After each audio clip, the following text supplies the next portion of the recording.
I'm butchering this. I have absolutely no idea how to pronounce this brand.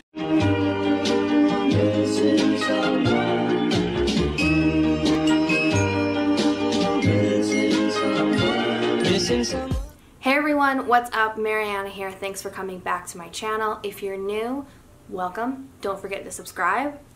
It's that time of the month. No, I'm not on my period. It's the beginning of a new month, which means, as always, we have to reflect back on the last month. So yes, this is going to be my February favorites. I have a lot in store for you guys. We're gonna talk about clothing, makeup, books, TVs. I'm very excited and I'm ready to dive in. Are you ready to dive in? Then let's do this. So if you guys are interested in hearing me talk about my favorites, keep watching and let's get into it. Now, if you are a regular, you know the drill. It's time for disclaimers. I don't have a microphone. I'm filming by my street, by my window, and it is a gross, nasty, rainy day. So the cars driving by are extra noisy, which is just really the cherry on top, but I will try my best to edit and talk around it so it's not too distracting. Okay, where do we begin? I think I'm gonna start with maybe TV, because I do have a lot of clothing items that I want to share about. So we'll put that on the back burner. We'll do that second. For TV, I basically just have one thing, and that's WandaVision. I will say I'm going to talk about some things that might be spoilers, so I'm going to insert right here the kind of time marker that you should jump to if you don't want to hear spoilers. And I'm warning you now, so don't get angry at me if I spoil anything for you. I warned you. I warned you. Are you gone? You're good? Great. Okay, that last episode, what the fuck? So I'm gonna be posting this on March 1st, and the last episode was February 26th. What? First things first, Agatha, love her. I know she is kind of maybe meant to be a little bit of the villain, but I love her. Love the fact that she's like a witch from like Salem witch times, here for it. And the flashbacks and like how Wanda used to love to watch like American sitcoms to learn English. Like it just was so wholesome, but also so devastating at the same time. It like, you kind of get it. Like not that I'm completely defending what Wanda does, but like you kind of get it. I don't know. It's just that episode was very, very mind-blowing to me. I also love the factor of like bringing characters back and seeing like new characters and intertwining it all. I'm very interested in like Sword, like what this is, and kind of their wannabe S.H.I.E.L.D. vibes. I don't know, it's very interesting.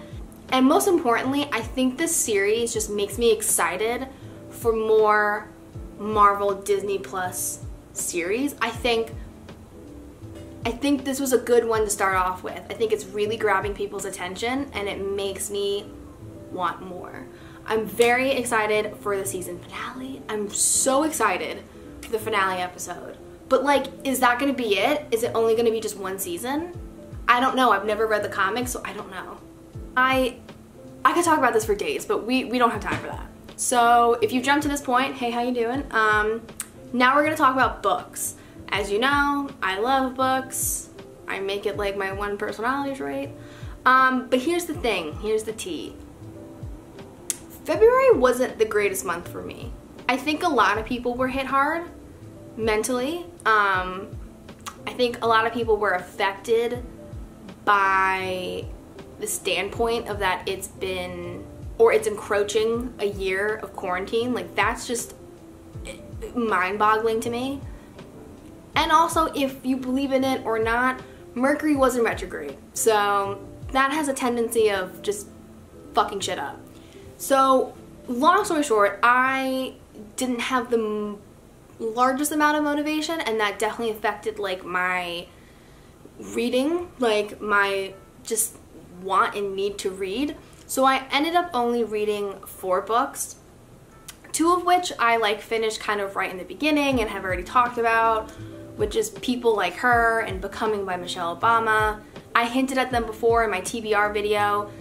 I I still stand where I was with the two of them. Didn't really like people like her. Loved and was obsessed with Becoming. The two other books that I was able to read during the month of February were Why I Am No Longer Talking to White People About Race and If Beale Street Could Talk. Those were on my TBR list. I also decided to start listening to Beloved by Toni Morrison, which is also read by Toni Morrison, and wow, she has the most beautiful voice I think I've ever heard in my entire life. But also on my TBR list was Giovanni's Room, and I'm currently reading it.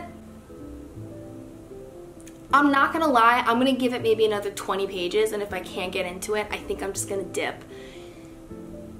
There's just something about it that like I can't connect to it yet. I can't like hold on and like be sucked into it yet.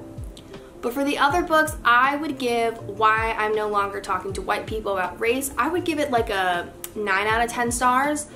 The one reason I would notch it down from 9 to 10 out of 10 is because there were a lot of moments where I was like, I don't know what's going on. Solely just because I'm not British. I'm not from the UK. So there were a lot of moments where I had to stop and Google and be like, wait, who is this person? What is this party? Wait, what? But still, that was kind of the key point of it. It was such an eye-opening experience for me as an American to be like, oh my god, wow.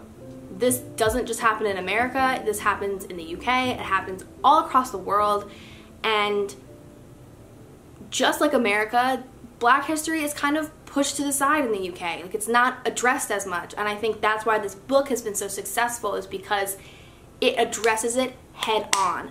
And that to me was just so wonderful and educational. I highly recommend it if you have been thinking about reading it or not. I even would still say read it, read it. Also, her perspective on feminism was just so well written. Like, it was so beautifully done because it called me out as a white woman, but not in like a malicious, aggressive way. It got to the point effectively where I read it and was like, yeah, no, I agree with that. I totally see where I contribute to that, whether I know it or not, and I need to work on that. So honestly, claps for that. And hence why I give it a 9 out of 10. If Beale Street Could Talk, I would give it a 7 out of 10. I really wanted to like it. There were just some elements of it that kind of dragged, and then if you know, you know that the ending is kind of a letdown. It's weird because I think possibly James Baldwin did it on purpose to allow you to interpret what you think would have happened, and that interpretation can kind of be, you know, a statement or judgment on how you view, you know, racial tension and, you know, the relationship between blacks and white. And I don't know, it just, I think I haven't watched the movie yet, and I really want to, and see what kind of creative differences Barry Jenkins took. I have read that he did change up a couple things, so I'm open to watch the film, and I'm very interested to see the differences and see if I like it more. But overall, it was not a bad book. It was a great story. It was a beautiful story. I think I was just really let down by the ending, because it's like I got into it and I was like ready, and then it just ended, and I was like, okay. Like, it was just, yeah. So that's why I would give it like a 7 out of 10. Okay, now to move on to the bigger two things, which are products and clothing. I have a lot to show you guys, because let me just say, as much of a funk I was in during this month, I found some pieces that were just superb, just really amazing. So I think the best way to start is probably to do products, because I think I have less of those. So let's jump into them. First, we'll begin with makeup. The first thing makeup related I want to show is this. So this is the e.l.f. Hydrating Face Primer. So the first thing that I love about this is how affordable it is. I believe it was like $7.99. It really was very, very cheap. As someone who is kind of new into the makeup world, or not that great at it, I didn't want to spend a lot of money on a primer, so this was a great kind of dupe alternative to it. And I got the hydrating one specifically because I was having the issue of my foundation or just like my skin tint, moisturizing things that I use being really dry, and then that creating like kind of like a cakiness. So I tried this out, and so far I've used it twice and I really like it. I think it works really, really well. So kind of continuing on with the face and the skin, I have these two products. So this is the Ela Super Serum Skin Tint with SPF 40. It also has niacinamide, squalane, and hyaluronic acid in it, as well as the Dr. Jart's Tiger Grass Color Correcting Treatment. So I hold both of these two up together because I don't like foundation. I really don't. I think it's too heavy for me. I don't need the full coverage. It makes my skin react in certain ways. So I picked up these two because one, they're both pretty beneficial to the skin, as well as they're very light, but they get like a good coverage. I'm still kind of experimenting with which one I like more. At the moment, I'm wearing the Dr. Jart one, and I think I look fine. I think I look great, quite honestly. I have tried the Ela before. This I only tried without the primer, and it was really cakey and kind of drying of my skin. So hopefully I can try it with the primer and maybe it'll be like better. I don't know, we'll see. But I have been using these two kind of back and forth and trying to find which one best fits me, but I just wanted to highlight them and say that so far I like them. I think they're pretty good. They're very good alternatives to if you're someone like me where you don't like foundation. The last thing makeup related are these little guys. So if you're like me, I feel like well, not every, but a lot of influencers use the Charlotte Tilbury lipstick and lip liner in Pillow Talk. It's very, very popular. And so it's kind of in the range of color that I already wear on my lip and really like. So I wanted to try it out, but I didn't want to get the full thing just in case I didn't like it. So I bought this kind of little mini one, and it's great. I'm currently wearing it right now on my lips. I just love it because it's very natural looking, but also gives you the sense that like, yeah, she put makeup on, she put lip gloss on and lipstick on, and she looks great. You know, like it's not too flashy and it's not too off from my own natural lip color, but still just enough to kind of make it like, wow. I don't know if that made sense at all, but that's how I feel towards it, and I really like it, and I think it's great to always get like the mini kind of versions to try out things before you buy like the actual size, and they're more expensive. So that's just like an easy tip for makeup that I typically do. Jumping along to skincare, I have been using these two guys lately from Paula's Choice. Paula's Choice is something that I have seen quite literally everywhere. Whether it's Instagram, whether it's TikTok, my sister and her boyfriend just got like a shit ton of Paula's Choice stuff. Like I think everyone's on the Paula's Choice train. You know what I mean? Like everyone's on the bandwagon with this. And quite frankly, I don't disagree. I think it's great. So again, with trying just the tester size just to see, I got the smaller version of the 2% BHA liquid exfoliant. I use this twice a week, and I think it's making a difference. My skin has been tremendously better over the last couple weeks, and I can really see it like doing better. Like I think I'm using these products long enough now that I'm actually beginning to see results, this being one of them. I do have another exfoliant and a retinol that I also kind of like intertwine in the other nights, but I definitely think this is effective. It deserves the hype that it gets. I really have been enjoying this. So this is the Acne Body Spray with 2% salicylic acid. So this is not for your face, this is completely for your body, and basically you spray it in set areas, you kind of rub it in, and then you let it be. So it's kind of for areas where you get acne around your body that are kind of harder to treat. So I use it for my kind of like décolleté chest area. I do find through wearing bras and certain shirts, I get kind of sweaty and then I build up little acne, as well as my back. I openly admit I have backne.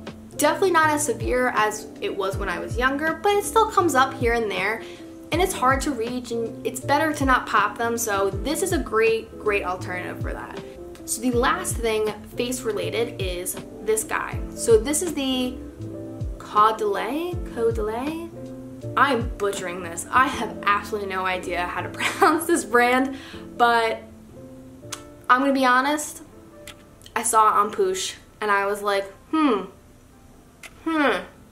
Out of all of the Kardashians, I genuinely think Kourtney has the best skin. Like, every time I see pictures of them, I'm like, how is Kourtney the oldest? I don't understand that. She looks so great, specifically her skin. So she recommended this mask. It was a little pricey. It was $39 to be exact. But I think it's worth it. I think it's really great. It's a purifying mask, so it has white clay in it. That's really beneficial. I do it about 2 to 3 times a week, just for 10 minutes, no longer than that. And I kind of focus on my target area, like my chin and my forehead, and it does wonders. So, Kourtney Kardashian, she knows what's good. She knows what is good. Now, we're gonna jump in to clothing. Very excited for this. First things first, accessories. Accessories are so crucially important. The first one that I have, are y'all ready for this?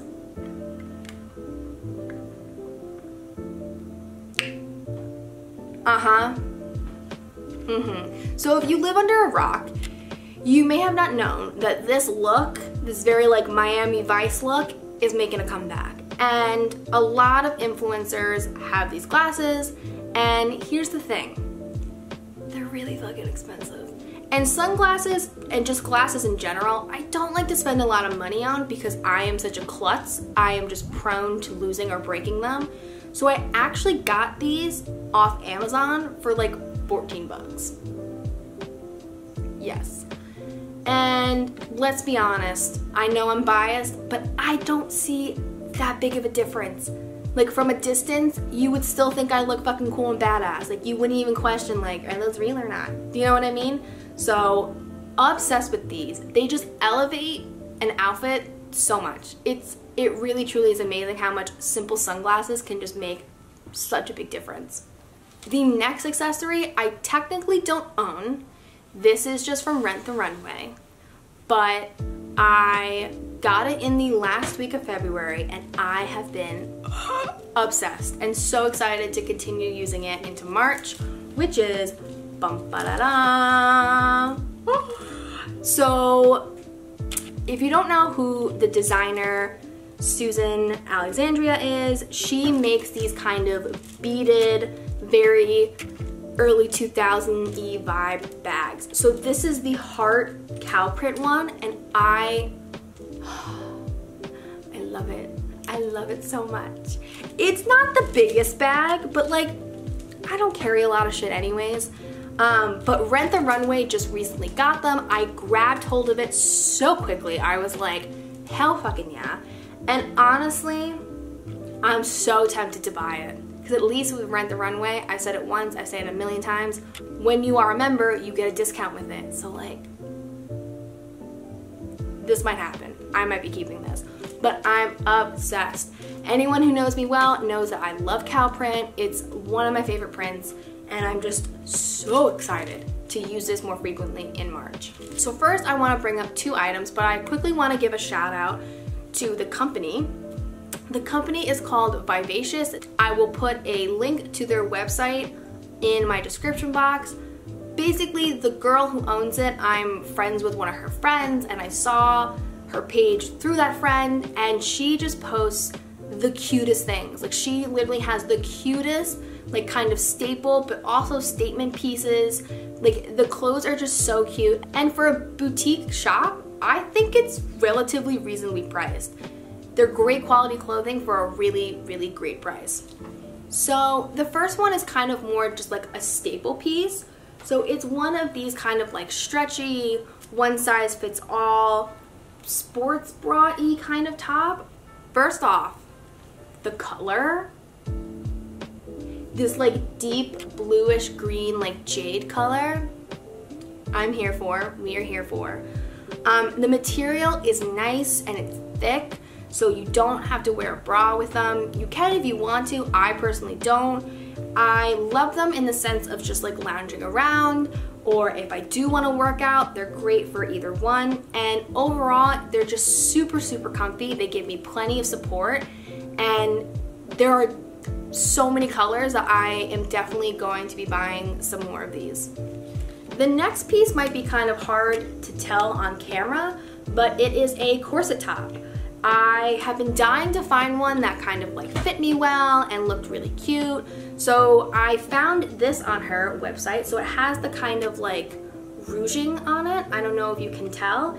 And in the back, obviously, I'm really bad at showing and explaining this, but in the back you clip everything and it's just super cute and it's super comfortable where it gives, you know, the look of a corset, but I'm not suffocating and dying. Does that make sense? And that's what I was really looking for, and I loved this. I also thought it was at a really great price, which is awesome because some of these corsets are so expensive. Oh my god. But I love it. I love it as its own. I love it in like a layering kind of look. It's great. A++ for this.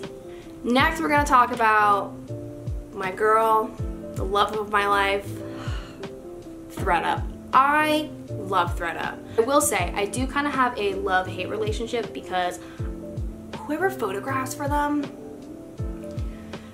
it kind of annoys me because I do feel like I dictate what I buy on how good the images are of them, or if there is the option where someone is like in the clothing and you're like, wow, okay, that makes sense. But my latest piece that I got from them that I am obsessed with, and if you watched my last video where I talk about like what academia aesthetic I was, or if you haven't, what are you doing? You should go watch that. I wore this sweater in it and I love it.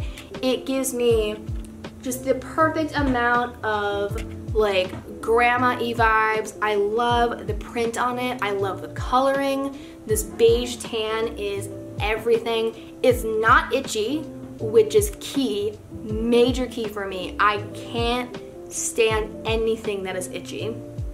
And it's great in the sense of that I can wear it as like a shirt or I can wear it as a cardigan. And I really love that. It just is perfect for these like stay-at-home vibes. We're here for it. So this is one piece that I got from Thredup. So this next piece kind of goes along a little bit the same line. I got it from Housing Works though, which is kind of like a thrifty convenience shop in New York City. I don't know if they have other locations outside of New York City. Maybe they do, I don't know. But I went there this week and I found this. I literally got there right when they put it out. And it is a Ralph Lauren knitted top, V-neck, and it's the perfect size. And it was $15. $15. And I will say I haven't worn it yet, but I did try it on there and it fits like a glove. And I think what's gonna be nice is that, you know, when it's winter again, I can layer with it, like put like a turtleneck underneath, or now as the weather's getting nicer, I can just wear it as it is. But yeah, obsessed, in love with this. Oh my god. So the last two items that I'm going to talk about for this whole video and for clothing come from a website called Peppermayo. I think it's an Australian company, or maybe a New Zealand company. No, I think it's Australian. I don't know. Long story short, they came up on my Instagram feed as an ad, and I was like, yep, sign me up, let me see, because it was like this whole big 70% off, whatever it was, music to my ears. So I went on it and I found these two cute items, and when I tell you I'm obsessed, oh my god, I can't wait to like wear these more often. I haven't worn these yet just because the weather's still kind of but like once it kind of shifts going into spring, perfect. So the first one is this. It is a light kind of pastel-y green ribbed sweater dress. It is so beautiful. I love the collar, I love the V-neck, and I actually really like the length. It's not super short, but it's also not an awkward length. It hits me perfectly. Where also too, where if I'm feeling like a little bit extra bloated that day, or like not feeling great about my body that day, I can kind of pull it up and rouge it, and it would look kind of more flattering to me, at least. The other thing I got are these like white linen pants, and what I like about it is that it's actually stretchy in the back, and And you know, we all have those days where you just get so bloated and you're like, oh my god, I literally want to rip these pants off of me. Typically, if there's a stretch in the back, that doesn't happen. I also like them because of how they're tailored and how they're styled. I don't have pants like this, especially white pants. I will admit I am a little nervous around white pants just because like I am so klutzy, and it is like on character for me to like drop a whole thing of like a marinade on it and make a giant stain. But to me, I feel like this is a nice spring transition with my like classic academia kind of aesthetic and vibe. Again, go watch that video. That's it. That's all the items for this video. I know there's a bit more than my last favorite video, but I'm looking forward to, you know, introducing more of these things even more into March and the months to come. We'll try my best. No guarantees, but I will try my best to link everything down below. Some of them might not like still be like available, but I will try my best to. With the Rent the Runway, I will leave a referral link, so if you like want to enter it, like if you want to start becoming a member, you can get a discount as well as it gives me a discount. But yeah, that's it. I hope you really liked this video. I love making these videos, and I am looking forward to doing my March favorites and seeing you guys soon on my next video. But yeah, that's it. Make sure to like and subscribe, and I will see you guys next week. Bye!